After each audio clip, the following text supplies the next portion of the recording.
তওয়া সিদ্দিকী সাহেবের নতুন বাড়ি। এদিকটা গেট করেছে, এদিকটা তোমার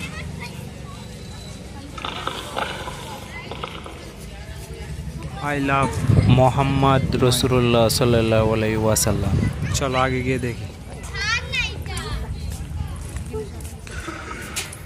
তাই আম বাগান, গাছে খুব সুন্দর আমও হয়েছে। এটা মসজিদ, এর পিছনেই একটি গোরস্থান আছে।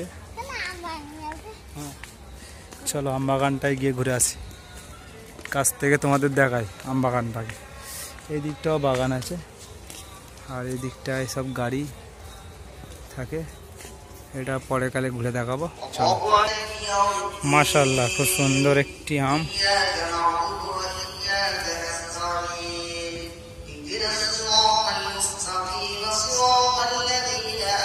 মানে আমার থেকে ছোট গাছে আম।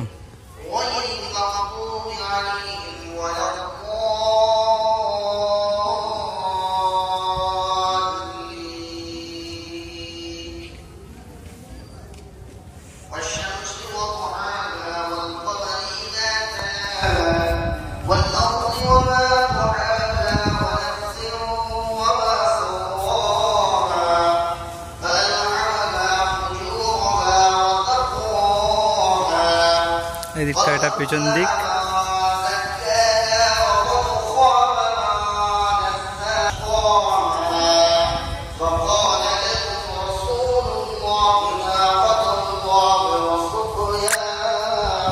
ওযু করার জায়গা।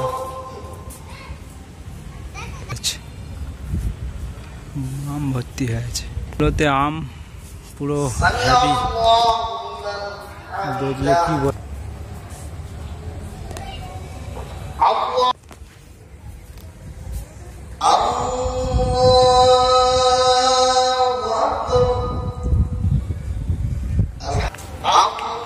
এটা মসজিদের পিছন দিকটা, ঠিক এখানটাই কোনো মেহমান খানা যাকে বলা হয় আর কি। মেহমানরা যদি আসে তো এই বাড়ি সব আছে, এখানে সব থাকার জন্য ব্যবস্থা করা হয়েছে।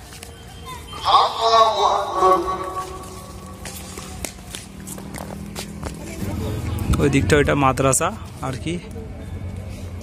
তওয়া সিদ্দিকী নতুন বাড়ির পাশেই যে মাদ্রাসাটা তৈরি করা হয়েছে, এই মাদ্রাসাটা ঘুরে দেখাই চলো তোমাদেরকে।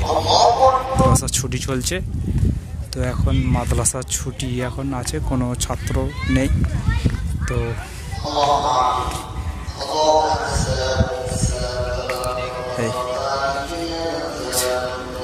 কত বড় এরিয়া দেখতে পাচ্ছেন আপনারা, খুব সুন্দর বড় এরিয়া আর কি নিয়ে। তওয়া সিদ্দিকী সাহেবের পাশেই যে মাদ্রাসাটা আর কি, নতুন বাড়ির সামনে পাশেই মাদ্রাসাটা।